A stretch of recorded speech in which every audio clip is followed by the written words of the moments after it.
Hello friends, welcome to Rajavul Education Channel. இந்த வீடியோல Wheatstone Bridge பத்தி டீடைலா பார்க்கலாம். அதுக்கு புக்ல இருக்கிற மாதிரி இந்த டயக்ராம் எடுத்துக்கலாம். இதுல PQRS என்ற 4 ரெசிஸ்டர்ஸ் இருக்கு and galvanometer இருக்கு.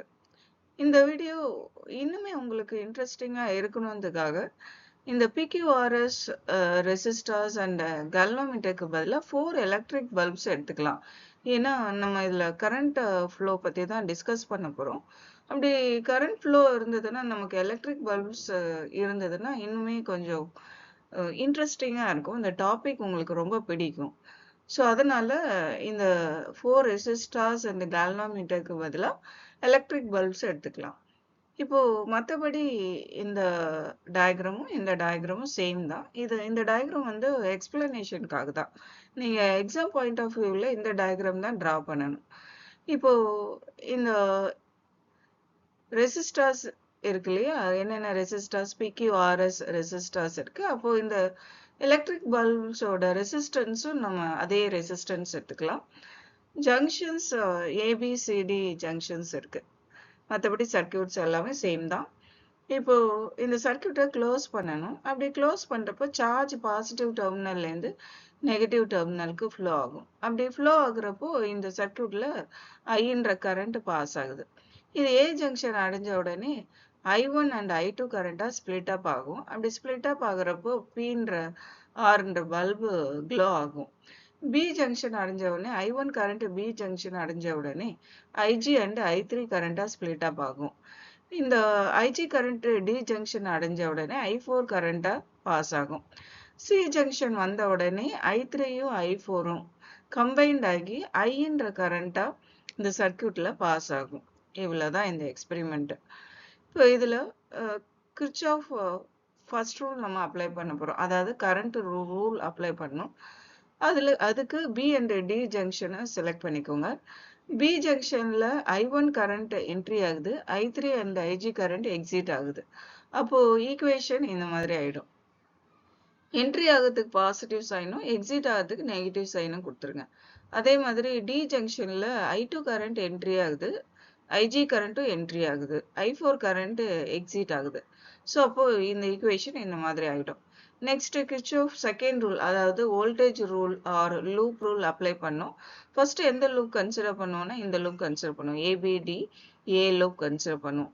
இதை இப்படி கிளாக் வைஸ் ரொட்டேட் அப் பண்ணுங்க. அப்படி பண்றப்போ I1Pயும் IGGயும் அதோட கரண்டோட டைரக்ஷனும் அந்த கிளாக் வைஸ் டைரக்ஷனும் சேமா இருக்கும். ஆனா I2R வந்து கரண்டோட டைரக்ஷனுக்கு ஆப்போசிட்ல இருக்கும். ஸோ அதனால அதுக்கு நெகட்டிவ் சைன் கொடுத்துருங்க.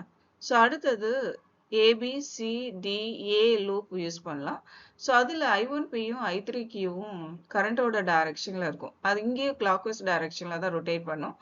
அதே மாதிரி RI2வும் SI4ம் கரண்டோட டைரக்ஷனும் அந்த கிளாக் வைஸ் ரொட்டேஷன்ல வர டைரக்ஷனும் ஆப்போசிட் டைரக்ஷன்ல இருக்கிறதுனால இந்த 2 வேல்யூஸ்க்கும் நெகட்டிவ் சைன் கொடுத்துருங்க. அப்போ இந்த ஈக்குவேஷன் இந்த மாதிரி ஆயிடும். இப்போ பி அண்ட் டி ஜங்ஷன்ல பொட்டன்ஷியல் சேமா இருக்கிறப்போ galvanometerல கரண்ட் ஃப்ளோ ஆகாது. ஸோ அதனால அந்த galvanometerோட கரண்ட் வேல்யூ IG வேல்யூ நம்ம 0ன்னு எடுத்துக்கலாம். இப்போ 0ன்னு எடுத்துக்கிறப்போ அந்த galvanometerோட டிஃப்ளெக்ஷன் 0க்கு வந்துடும். ஸோ அதனால பல்பு இங்க ஃப்ளோ ஆகாது, ஸ்டாப் ஆயிடும். இப்போ நெக்ஸ்ட் இந்த IG வேல்யூ இந்த ஈக்குவேஷன்ல நம்ம சப்ஸ்டியூட் பண்ணுவோம். அப்போ சப்ஸ்டியூட் பண்றப்போ இந்த மாதிரி ஆயிடும். இப்போ இந்த ஈக்குவேஷனை ரீஅரேஞ்ச் பண்ணும். அப்படி ரீஅரேஞ்ச் பண்றப்போ I1 = I3 ஆகும், I2 = I4 ஆகும் ஆயிடும். ஸோ நெக்ஸ்ட் இங்கேயும் இந்த IG வேல்யூ 0ன்னு எடுத்துக்கலாம். அப்படி 0ன்னு எடுத்துக்கிறப்போ ஈக்குவேஷன் I1P = I2R ஆகும். இந்த I1P = I2R இருக்கு இல்லையா, இந்த I2R வேல்யூ I1Pக்கு பதிலாக இங்க சப்ஸ்டியூட் பண்ணிக்கலாம். இந்த வேல்யூ கேன்சல் ஆகும். இப்போ I3Q - I4S = 0ன்னு இருக்கும். நெக்ஸ்ட் இந்த ஈக்குவேஷனை ரீஅரேஞ்ச் பண்ணோம்னா நமக்கு இந்த மாதிரி வேல்யூ கிடைக்கும். இப்போ நெக்ஸ்ட் இந்த 2 ஈக்குவேஷன்ஸ் இருக்கு. இப்போ இந்த ஈக்குவேஷனை இந்த ஈக்குவேஷனால டிவைட் பண்ணிக்கலாம்.